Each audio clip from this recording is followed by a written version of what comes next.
2 sœurs Apaches géantes frappèrent à la porte d'un pauvre rancher à minuit. La raison de leur venue le laissa tremblant. Les coups n'étaient pas aléatoires. 3 frappes délibérées, une pause, puis 3 de plus. Silas Ward avait déjà entendu ce rythme, mais pas depuis 15 ans. Pas depuis la mort de Martha. Il pressa son dos contre la porte en bois, le cœur battant contre ses côtes. Dehors, 2 ombres s'étiraient de manière incroyablement longue sur son porche. Des ombres qui appartenaient à des femmes qui auraient dû mesurer plus de 2,10 mètres. Mais c'était impossible. Les femmes ne devenaient pas si grandes. Pas dans le monde qu'il comprenait. Silas Ward, dit une voix à travers le bois, basse et assurée. Nous savons que vous écoutez. La seconde voix se joignit à la première. Identique en ton, mais différente en poids. Nous surveillons votre maison depuis 3 jours. Nous savons que vous vivez seul. Nous savons que vous dormez mal. Nous savons que vous parlez à sa tombe chaque matin à l'aube. Son sang se glaça. Personne ne savait pour les visites à la tombe. Personne de vivant, en tout cas. Vous pensez que nous sommes venus pour nous venger, continua la première voix. Vous pensez que c'est à propos de ce qui s'est passé à Copper Creek? Mais vous avez tort. Silas n'avait jamais entendu parler de Copper Creek. Il n'était jamais allé dans un endroit de ce nom. Mais quelque chose dans sa poitrine, un souvenir enfoui, commença à se frayer un chemin vers la surface. Nous sommes venus à cause de ce que Martha nous a dit avant de mourir, dit la seconde voix.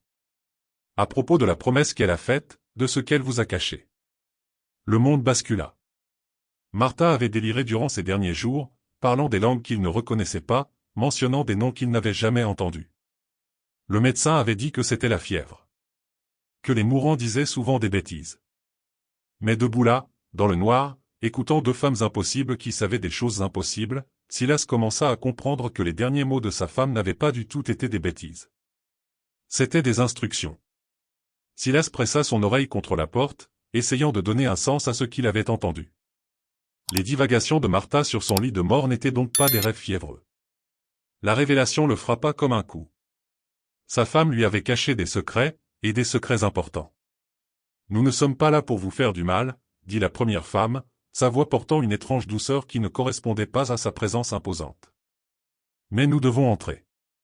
Ce que nous avons à vous montrer ne peut être partagé à travers une porte. » À travers la petite fenêtre, Silas les aperçut. 2 femmes apaches, toutes 2 mesurant bien plus de 1,80 mètres, avec de larges épaules et des charpentes solides qui témoignaient d'une vie dure, vécue dans un pays rude. Des sœurs, c'était évident. Elles partageaient les mêmes pommettes saillantes et le même regard fixe. Leurs vêtements étaient simples mais de bonne facture, des robes de coton sombre, des bottes en cuir usé, les cheveux tressés avec des bandes de tissu blanc. Pas surnaturelles, juste des femmes exceptionnellement grandes qui se déplaçaient avec la confiance tranquille de celles qui sont habituées à être craintes. « Je m'appelle Ayana », continua la plus grande.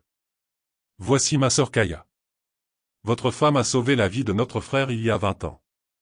Nous la cherchons depuis. » Silas fronça les sourcils. Il y a 20 ans. Martha aurait eu à peine 16 ans, vivant avec sa famille près des colonies frontalières. Elle n'avait jamais mentionné avoir rencontré des Apaches, jamais parlé d'actes héroïques. Durant toutes leurs années ensemble, elle avait dépeint sa jeunesse comme étant sans histoire. Aider aux travaux de la ferme, apprendre à lire, se préparer au mariage. « Il doit y avoir une erreur », cria-t-il à travers la porte. « Martha n'a jamais vécu parmi votre peuple. Elle a grandi dans une petite ferme avec ses parents. » Les sœurs échangèrent un regard qu'il put voir par la fenêtre. Kaya s'avança, sa silhouette massive bloquant la lumière de la lune. « Elle vous a dit qu'elle avait grandi dans une ferme ?» Il y avait une sorte de pitié dans son ton. « Silas Ward. Votre femme a vécu avec notre tribu pendant 3 ans. Elle parlait notre langue couramment. Elle connaissait nos coutumes, notre médecine, nos chants.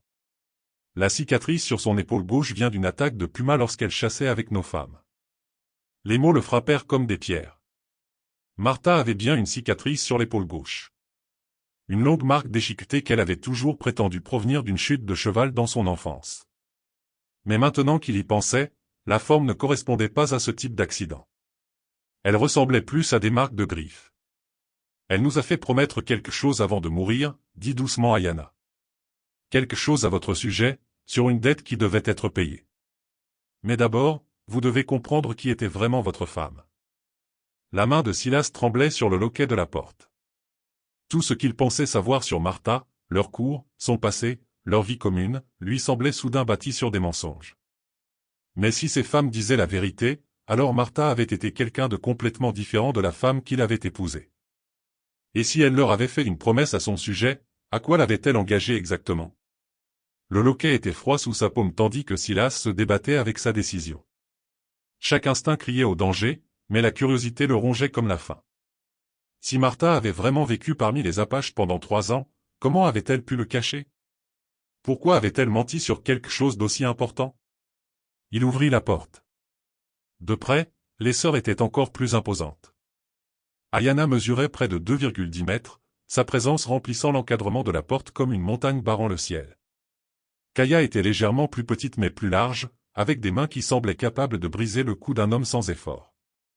Pourtant, les deux femmes se déplaçaient avec une précision prudente, comme si elles étaient conscientes que leur taille pouvait être menaçante. « Merci, » dit Ayana en entrant avec une lenteur délibérée. « Nous savons que c'est difficile. » Silas recula vers la cheminée, gardant une distance entre eux. « Commencez à parler. Si Martha a vécu avec votre peuple, pourquoi est-elle partie? Et pourquoi m'aurait-elle menti à ce sujet? » Kaya s'assit sur une chaise en bois qui craqua sous son poids. Elle n'a pas menti sur tout. Ses parents avaient bien une ferme près de la frontière. Mais quand elle avait 14 ans, des pillards comanches ont attaqué, tué sa mère et son père, et incendié la maison. Martha s'est échappée dans le désert, blessée et seule. Notre groupe de chasse l'a trouvée 3 jours plus tard, continua Ayana, restant debout. À moitié morte de soif, avec des blessures infectées et une insolation. Notre guérisseuse voulait l'abandonner, disant que les colons blancs n'apportaient que des ennuis. Mais notre frère, Takakota, a convaincu les anciens de la laisser rester. Silas essaya d'imaginer Martha en adolescente désespérée, luttant pour sa survie en territoire apache. Cela ne correspondait pas à la femme posée qu'il avait épousée, qui avait toujours semblé si sûre de sa place dans le monde. Elle a appris vite, dit Kaya. Notre langue, nos méthodes de chasse, comment lire la terre. Les femmes l'ont acceptée parce qu'elle travaillait dur et ne se plaignait jamais. Elle a gagné sa place parmi nous. Alors pourquoi partir, demanda Silas. Les sœurs échangèrent un autre regard. Celui-ci plus lourd de sens. Ayana se dirigea vers la fenêtre, scrutant le paysage sombre. Parce qu'elle est tombée amoureuse d'un homme blanc qui venait commercer avec nous, dit-elle enfin. Un homme qui ne connaissait pas son passé avec notre peuple. Elle avait peur qu'il ne l'accepte pas s'il savait qu'elle avait vécu comme l'une des nôtres. Les mots le frappèrent comme un coup physique. Cet homme, c'était moi. Oui, Ayana se tourna pour lui faire face.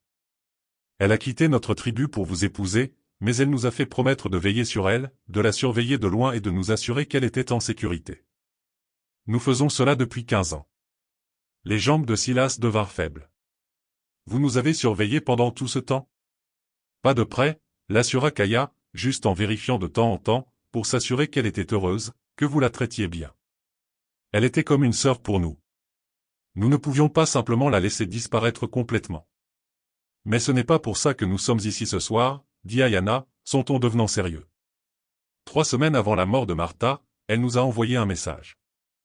Elle était très malade. Elle savait que la fin approchait. Elle avait une dernière requête.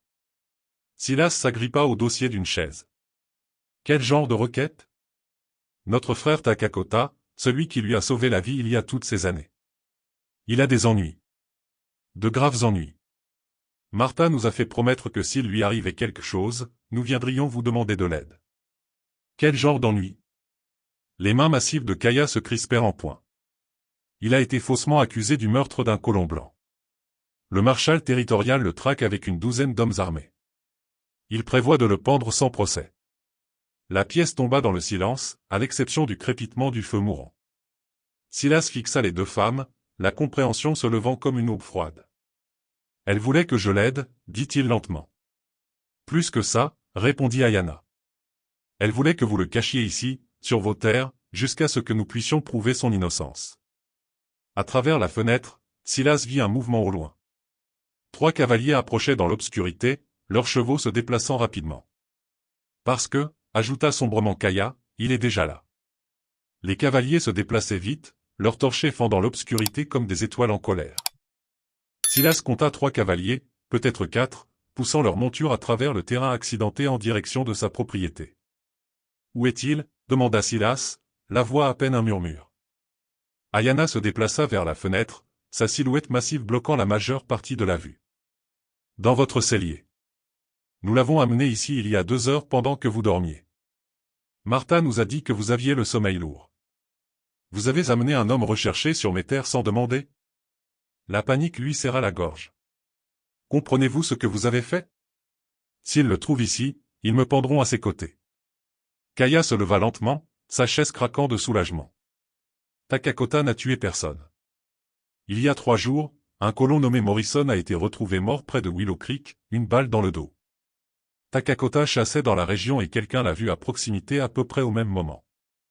Ce n'est pas une preuve d'innocence, rétorqua Silas. Le vrai tueur a laissé le cheval de Morrison attaché près de notre camp, dit sombrement Ayanna. Il a fait croire que Takakota l'avait pris.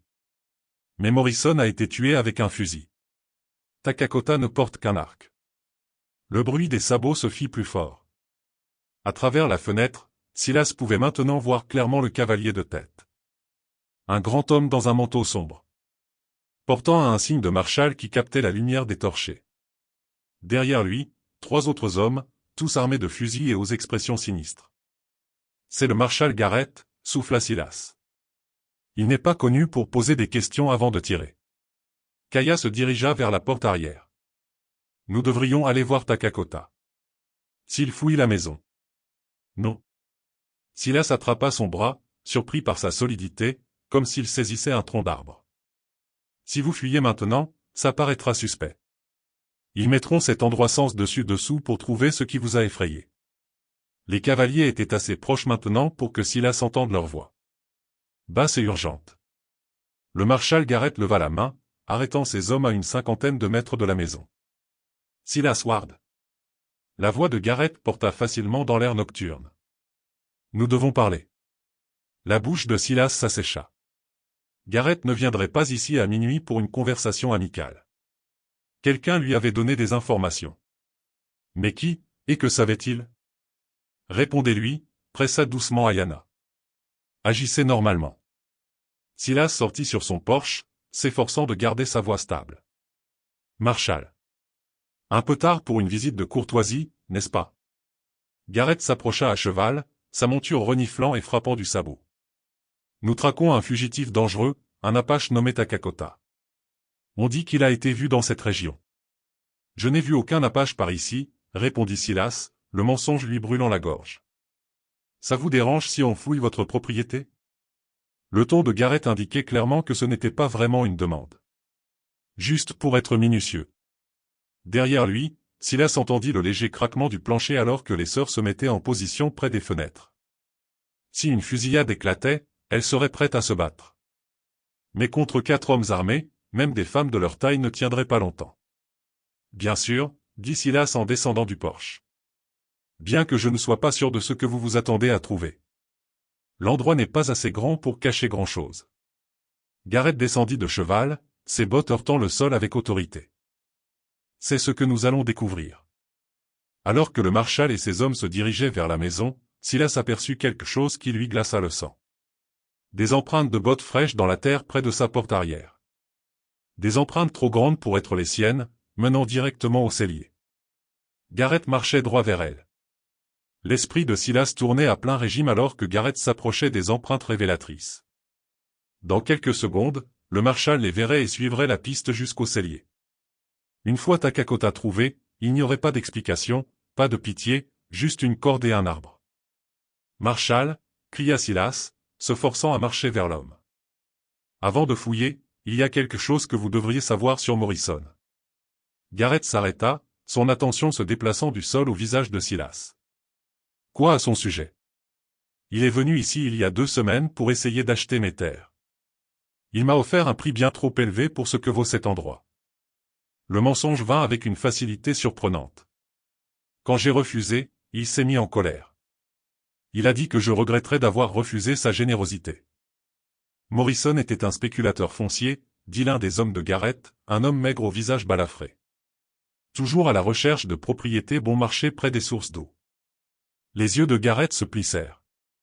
Vous pensez que la mort de Morrison a quelque chose à voir avec une affaire de terre? Je pense que peut-être quelqu'un d'autre voulait cette propriété plus que Morrison, répondit Silas. Quelqu'un prêt à tuer pour l'avoir. C'était un pari désespéré, mais il fonctionna. Garrett s'éloigna des empreintes de bottes, son attention se concentrant maintenant sur les implications plus larges. Qui d'autre a rôdé autour de vos terres? Personne, récemment, dit Silas.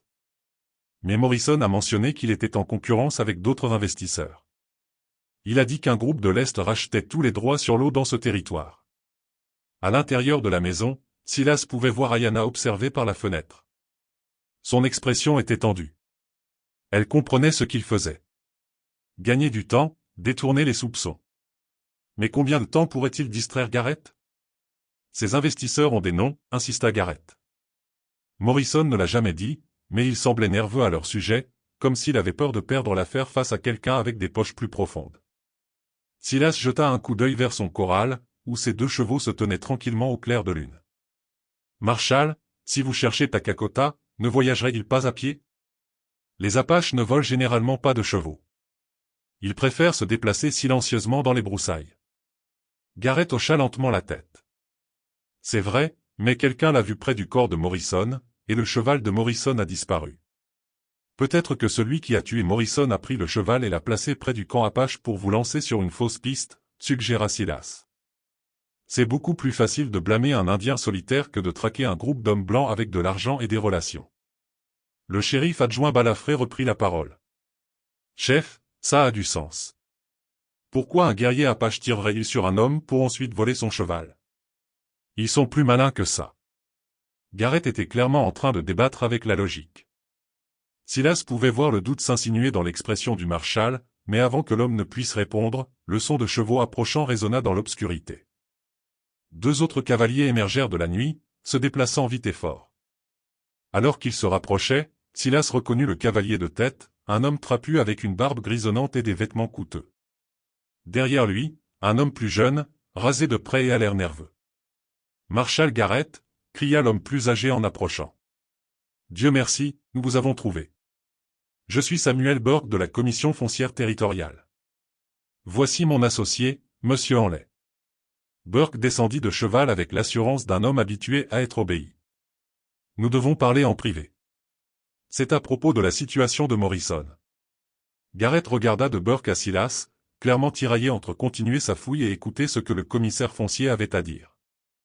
Monsieur Ward, continua Burke. Je crois comprendre que Morrison vous a rendu visite récemment pour l'achat de cette propriété. La façon dont Burke le dit fit frissonner Silas. Il y avait quelque chose de mielleux chez cet homme, quelque chose qui suggérait qu'il en savait déjà plus sur les affaires de Morrison qu'il ne le laissait paraître. C'est exact, répondit prudemment Silas. Burke sourit, mais le sourire n'atteignit pas ses yeux. Eh bien, je suis ici pour vous faire une bien meilleure offre. Une offre que, j'en suis sûr, vous trouverez impossible à refuser.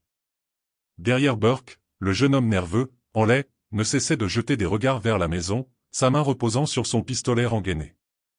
Quelque chose dans son comportement déclencha des signaux d'alarme dans la tête de Silas. Il ne s'agissait pas d'acheter des terres. Il s'agissait de faire taire les témoins. Le sourire de Burke s'élargit, révélant des dents jaunies par le tabac.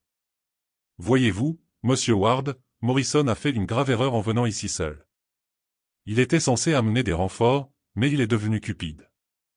Il pensait pouvoir s'occuper seul d'un pauvre rancher. Le marshal Garrett s'avança, sa main se déplaçant instinctivement vers son arme. Monsieur Burke, que voulez-vous dire exactement? Je dis que Morrison a eu exactement ce qu'il méritait, répondit calmement Burke. Les hommes cupides font de mauvais partenaires. On ne peut pas leur faire confiance pour s'en tenir à un plan. L'aveu flotta dans l'air comme la fumée d'un coup de feu.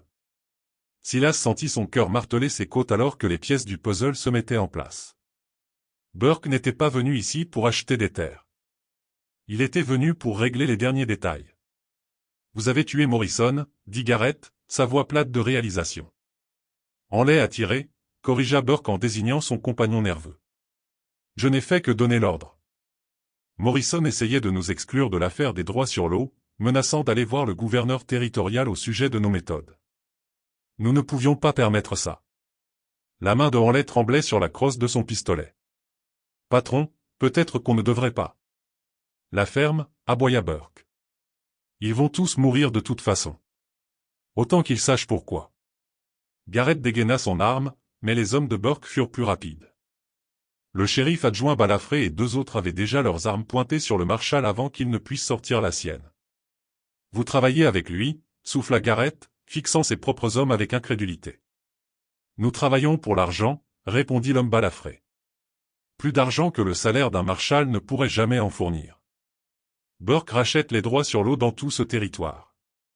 Bientôt, il contrôlera chaque goutte d'eau d'ici à la frontière. À l'intérieur de la maison, Silas aperçut un mouvement. Ayanna se positionnait près de la porte d'entrée tandis que Kaya s'était déplacée vers l'arrière. Elle se préparait à un combat, mais contre autant d'hommes armés, leur taille ne suffirait pas. Voici ce qui va se passer, continua Burke en sortant son propre pistolet. Le marshal Garrett a été tragiquement tué en tentant d'appréhender le fugitif Apache. Monsieur Ward, ici présent, a malheureusement été pris dans les tirs croisés. Très triste, mais ces choses arrivent quand on a affaire à de dangereux criminels. Et l'Apache, demanda Garrett, sa voix ferme malgré les armes pointées sur lui. Oh, nous le trouverons bien. On ne peut pas avoir de témoins qui courent partout en racontant des histoires. Les yeux de Burke brillaient de malice. La beauté de blâmer un Indien, c'est que personne ne se soucie vraiment si les preuves ne concordent pas tout à fait. Les gens veulent quelqu'un à pendre, et un Apache fera très bien l'affaire. L'esprit de Silas passa en revue ses options. Il pouvait crier un avertissement aux sœurs, mais cela ne ferait que les faire tuer plus vite. Il pouvait essayer de plaquer l'un des tireurs, mais il serait abattu avant d'avoir fait 2 pas. Puis il se souvint de quelque chose que Martha lui avait dit des années auparavant, lors d'un de ces rares moments de partage sur sa jeunesse. Quelque chose sur les tactiques Apaches, sur la façon dont il gérait des forces supérieures en nombre. Vous avez fait une erreur, Burke, dit Silas à voix haute, espérant que sa voix porterait jusqu'à la maison. Laquelle? Vous avez supposé que j'étais seul. Les mots avaient à peine quitté sa bouche que la maison plongea dans l'obscurité. Chaque lampe et bougie fut éteinte simultanément, plongeant toute la zone dans une profonde noirceur. Dans la confusion qui suivit, Silas entendit le sifflement de quelque chose volant dans les airs. Un son qu'il n'avait jamais entendu auparavant, mais qu'il reconnut d'une manière ou d'une autre. Une flèche frappa Burke à l'épaule, le faisant tournoyer. Une seconde flèche abattit le shérif adjoint Balafré avant qu'il ne puisse tirer. De l'obscurité au-delà de la maison, une nouvelle voix cria dans un anglais accentué, « Jetez vos armes. Vous êtes cernés. » Takakota avait quitté le cellier. Le chaos éclata dans l'obscurité. Les hommes de Burke tournaient sauvagement, essayant de localiser la source des flèches tout en se criant des ordres confus. Sans la lumière des torchers pour les guider, ils tiraient à l'aveugle dans la nuit. Silas se jeta à plat ventre alors que les balles sifflaient au-dessus de sa tête. De quelque part derrière lui, il entendit les pas lourds des sœurs alors qu'elles sortaient en trombe par la porte d'entrée. La silhouette massive d'Ayanna était à peine visible alors qu'elle chargeait vers le tireur le plus proche, tandis que Kaya contournait par la direction opposée. Là, cria Hanley en désignant un éclair de bouche. Il est près du corral. 2 des hommes de Burke ouvrirent le feu dans cette direction, leurs tirs faisant voler des éclats de bois des poteaux de la clôture. Mais Takakota n'était plus là. Il s'était déplacé dès qu'il l'avait repéré, se fondant dans l'obscurité comme de la fumée. Le marshal Garrett, tenant toujours son arme inutile, rampa vers Silas. « Combien sont-ils » ? 3, murmura Silas en retour. 2 femmes Apaches et un homme. Mais ils connaissent cette terre mieux que nous. Une autre flèche siffla dans l'air. Celle-ci frappa Hanley à la jambe. Le jeune homme s'effondra en hurlant, son pistolet tirant sans danger dans la terre. Dans le bref éclair de bouche, Silas aperçut Takakota, un homme mince et puissant se déplaçant avec une précision mortelle dans les ombres. Burke, se tenant toujours son épaule blessée, criait des ordres à ses hommes restants. Oubliez les flèches. Trouvez les femmes. Elles sont trop grandes pour se cacher. Mais les sœurs les avaient déjà trouvées. Kaya émergea de l'obscurité derrière un des hommes. Ses mains massives s'enroulèrent autour de sa gorge avant qu'il ne puisse se retourner. Le fusil de l'homme tomba bruyamment au sol alors qu'il griffait désespérément sa prise de fer. Ayanna apparut à côté d'un autre tireur, se déplaçant avec une vitesse surprenante pour quelqu'un de sa taille. Elle attrapa le canon de son fusil et le tordit, l'arme se déchargeant dans le ciel avant qu'elle ne la lui arrache des mains. Un seul coup de son énorme poing le laissa inconscient sur le sol. « C'est fini, Burke » cria Garrett, retrouvant enfin son courage. « Rendez-vous maintenant, et peut-être que vous vivrez assez longtemps pour voir un procès. » La réponse de Burke fut un tir sauvage en direction de Garrett. La balle passa loin, mais elle révéla sa position. La flèche suivante de Takakota atteignit Burke à l'autre épaule, le clouant à un poteau de clôture. Ma jambe sanglotait en l'air là où il était tombé. « S'il vous plaît, j'ai besoin d'un médecin. » Kaya relâcha l'adjoint inconscient et se dirigea vers Burke. Au clair de lune, sa silhouette énorme ressemblait à quelque chose taillé dans la pierre. « Vous avez tué un innocent et essayé de blâmer notre frère, » dit-elle, sa voix portant un poids de jugement qui fit reculer Burke contre la clôture. « C'était juste des affaires, » gémit Burke. « Rien de personnel. »« Tout est personnel quand on assassine pour le profit, » répliqua Ayana, rejoignant sa sœur. Ensemble, elles ressemblaient à deux monuments jumeaux de la justice, inébranlables, implacables et totalement sans pitié. Takakota sortit de l'ombre, son arc toujours prêt. Il était exactement comme Silas l'avait imaginé, de taille moyenne, mais puissamment bâti, avec des yeux intelligents qui ne manquaient rien. Bien qu'il ait été traqué pendant des jours, il se déplaçait avec la confiance calme d'un homme qui se savait innocent. « Takakota » cria Garrett. « Je vous dois des excuses et mes remerciements. » Le guerrier Apache hocha la tête une fois mais ne dit rien. Son attention était concentrée sur Burke, toujours épinglé au poteau de clôture par la flèche dans son épaule. « Que se passe-t-il maintenant » demanda Silas, se relevant lentement. Garrett commença à ramasser les armes des hommes à terre. « Maintenant, nous les ramenons en ville pour un procès en bonne et due forme. » L'aveu de Burke a été entendu par plusieurs témoins. Cela devrait suffire à laver le nom de Takakota. Silas regarda les conséquences. 3 hommes de loi corrompus, inconscients ou blessés. Burke vaincu et la vérité enfin révélée. Mais quelque chose le tracassait encore. « Pourquoi Martha vous a-t-elle fait promettre de me protéger » demanda-t-il aux sœurs. Elle ne pouvait pas savoir que Burke viendrait ici. Ayana et Kaya échangèrent un dernier regard. Et Silas réalisa qu'il y avait encore un secret qu'elle n'avait pas partagé. Kaya se dirigea vers le bord de la propriété de Silas où un grand chêne projetait de longues ombres au clair de lune. Elle s'agenouilla et commença à creuser à main nue dans la terre meuble près des racines. « Que faites-vous » demanda Silas, la suivant avec une confusion croissante. « Martha a enterré quelque chose ici 3 semaines avant de mourir » expliqua Ayana. Elle était faible, pouvait à peine marcher, mais elle a insisté pour venir ici seule une nuit. Elle nous a dit de creuser ici s'il vous arrivait quelque chose. Les mains massives de Kaya retirèrent des mottes de terre jusqu'à ce qu'elle heurte quelque chose de solide. Un instant plus tard, elle sortit un paquet emballé de la taille d'un livre, soigneusement lié dans un tissu huilé. Elle savait, souffla Silas. D'une manière ou d'une autre, elle savait que Burke viendrait pour moi. Ayana déballa le paquet, révélant une collection de papiers et de documents. Même dans la faible lumière de la lune, Silas pouvait voir qu'il s'agissait de documents juridiques, de cartes et de ce qui ressemblait à de la correspondance. « Votre femme était plus intelligente que nous ne le pensions » dit Takakota, parlant pour la première fois depuis la fin du combat. Elle était mourante, mais elle protégeait toujours sa famille. Le marshal Garrett s'approcha, sa curiosité l'emportant sur sa prudence. « Quel genre de document » Ayana brandit le premier papier.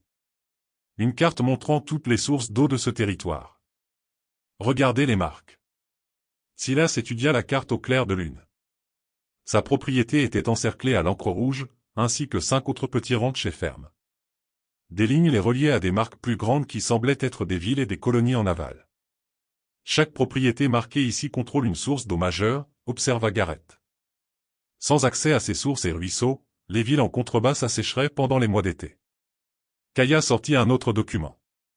Ceci est une lettre de Morrison à Burke datée d'il y a 6 mois. Elle détaille leur plan pour forcer les petits propriétaires à partir par l'intimidation, de fausses accusations et, si nécessaire, le meurtre. Morrison tenait des registres, demanda Silas, incrédule.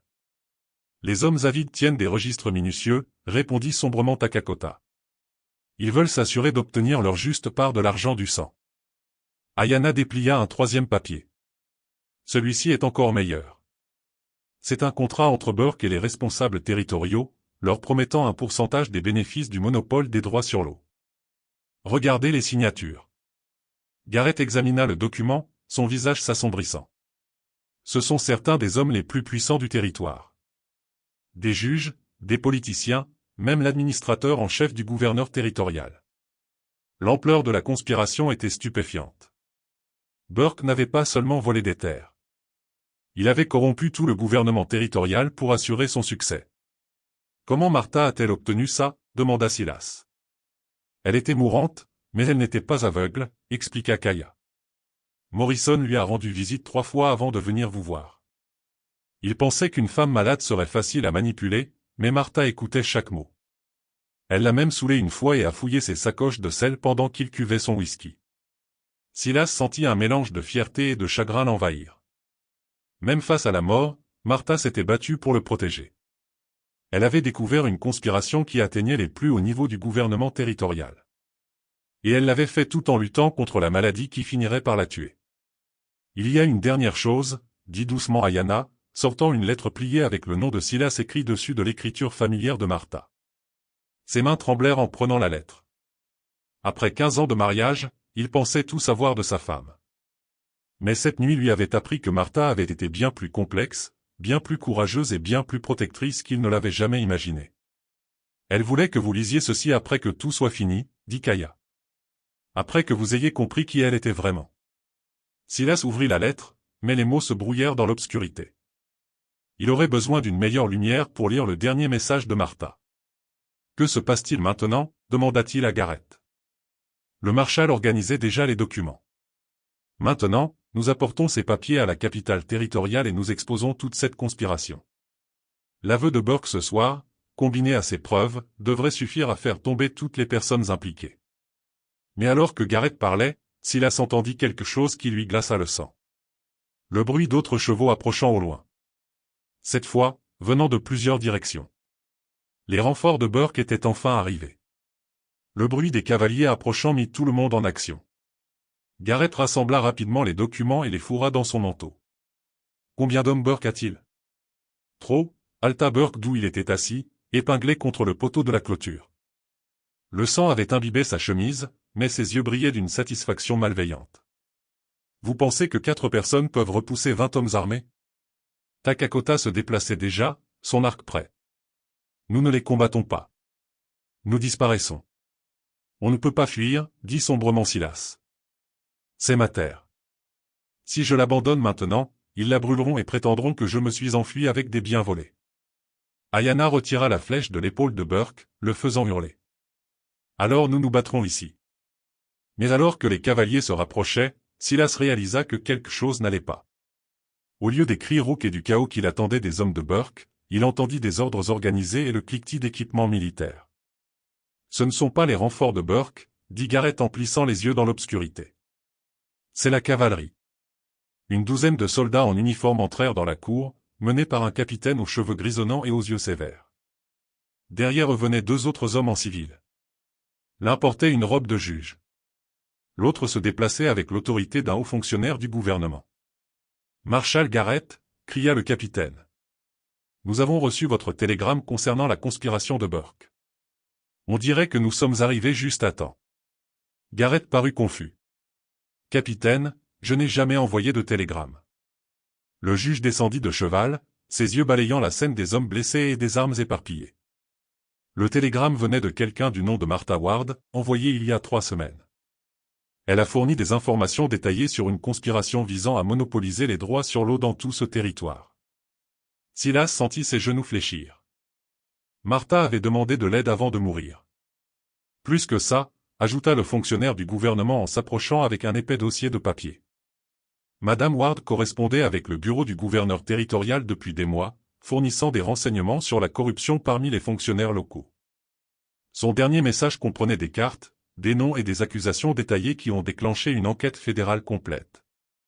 Le capitaine fit un signe à ses hommes, qui commencèrent à sécuriser Burke et ses complices blessés.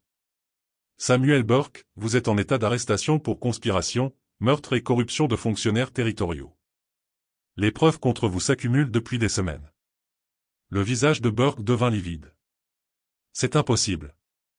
La femme était mourante. Elle pouvait à peine quitter son lit. Apparemment, elle était plus forte que vous ne le pensiez, répondit sèchement le juge. Alors que les soldats emmenaient Burke, Silas comprit enfin toute l'étendue de ce que Martha avait accompli. Tout en luttant contre sa maladie, elle avait non seulement découvert la conspiration, mais avait aussi secrètement travaillé avec les autorités fédérales pour l'exposer. Elle avait tout orchestré, le moment de l'arrivée de Takakota, la protection des sœurs, et même la réponse fédérale. Il y a une dernière chose, dit le fonctionnaire, sortant une enveloppe scellée. Madame Ward a laissé des instructions précises pour que ceci vous soit remis après l'arrestation de Burke. Les mains tremblantes, Silas ouvrit l'enveloppe et lut les derniers mots de Martha à la lueur d'une torche. Astérisque mon très cher Silas, astérisque. Astérisque si tu lis ceci, alors tu connais la vérité sur qui j'étais avant que nous nous rencontrions. J'aurais dû te le dire il y a des années, mais j'avais peur que tu me vois différemment. Le peuple Apache m'a sauvé la vie et m'a appris une force que je ne soupçonnais pas. Ils sont devenus ma famille quand je n'en avais pas. Mais toi, Silas, tu es devenu mon cœur. J'ai passé 3 ans à apprendre à survivre dans la nature, mais j'ai passé 15 ans à apprendre à aimer dans tes bras. C'était le plus grand des cadeaux, astérisque. Astérisque la terre sur laquelle tu te tiens se trouve au-dessus de la source d'eau la plus pure du territoire. Des hommes avides la voudront toujours, mais je me suis assuré qu'ils ne te la prendront jamais. Vis bien, mon amour. Vis librement et sache que, où que je sois, je suis fier de l'homme que tu es devenu ce soir, astérisque. Astérisque ta femme dévouée, astérisque. Astérisque Martha, astérisque. Les larmes brouillèrent la vision de Silas alors qu'il repliait la lettre. Autour de lui, les sœurs et Takakota se tenaient silencieusement. Leur mission était enfin terminée. Que se passe-t-il maintenant? Demanda-t-il au capitaine. Maintenant, vous retournez à votre vie de rancher, répondit l'officier. Votre terre est en sécurité. La conspiration est terminée et la justice sera rendue. Takakota s'approcha de Silas, lui tendant la main. Votre femme m'a sauvé la vie 2 fois. Une fois quand j'étais enfant, et de nouveau ce soir. Si jamais vous avez besoin de quoi que ce soit, envoyez un message à la réserve Apache. Nous n'oublions pas nos dettes. Alors que les officiers emmenaient leurs prisonniers et que les soldats se préparaient à partir, Silas se retrouva seul avec les 2 sœurs qui avaient changé sa vie pour toujours. Merci, dit-il simplement. Ayana sourit, la première fois qu'il voyait son expression s'adoucir. Martha était notre sœur en tout sauf par le sang. Vous protéger, c'était protéger sa mémoire. Kaya fit un signe de tête vers l'est, où la première lueur de l'aube commençait à éclaircir le ciel. Elle a bien choisi quand elle vous a choisi. Alors que les sœurs montaient sur leurs chevaux et s'éloignaient dans l'aube naissante, Silas se tenait seul sur sa terre, vraiment sienne maintenant et en sécurité pour toujours. La conspiration était brisée. La justice avait été rendue. Et la vérité sur le passé de Martha n'avait fait que le rendre encore plus amoureux d'elle. Il se dirigea vers sa tombe derrière la maison et s'agenouilla dans la lumière du matin, la lettre de Martha toujours serrée dans ses mains. « Je comprends maintenant », murmura-t-il à la simple croix de bois. « Tu n'as jamais cessé de protéger notre famille. Pas même en mourant. » Le soleil se leva sur sa propriété, illuminant la source claire qui jaillissait des profondeurs de la terre. L'eau qui avait coûté la vie à Morrison et la liberté à Burke, mais qui allait maintenant subvenir aux besoins de familles honnêtes pour les générations à venir. Silas Ward avait appris la vérité sur sa femme, et cela avait fait de lui un homme plus riche que Samuel Burke n'avait jamais rêvé de l'être.